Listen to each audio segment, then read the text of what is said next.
සියලු දෙනාටම සුබ දවසක්. අද අඛණ්ඩව 7 වෙනි වරටත් ශ්‍රී දළදා වන්දනාව මේ වෙනකොට පැවැත්වෙනවා. ඔයාලට පේනවා හැම වීදියකම සෑහෙන ජනතාවක් පිරී නිසා කිසිම කෙනෙක් අද හෙට මේ දවස් දෙකේ නුවරට එන්න පැත්තටම ඒ තරම් සෙනගක් ඉන්නවා.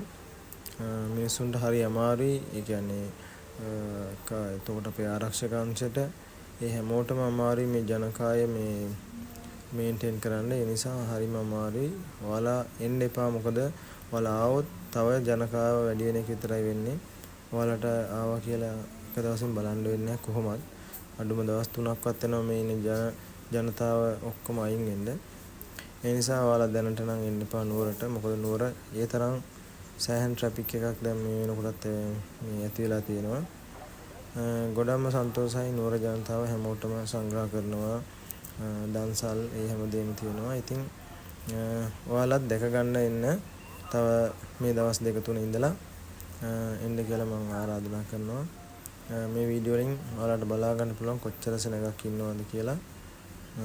මේ දවල් වරුවේ වෙනකොට නුවර කොච්චර ඉන්නවද කියලා ඔයාලට බලා ගන්න පුළුවන්. ඉතින් සියලු දෙනාම මේ වීඩියෝ එක හොඳ නම් ලයික් එකක් කමෙන්ට් එකක් ෂෙයා එකක් දාලා සබ්ස්ක්‍රයිබ් පාරක් දාන්න කියලා ඔයාලගෙන් ඉල්ලා සිටිනවා. එහෙනම් සියලු දෙනාටම බුදු සරණයි.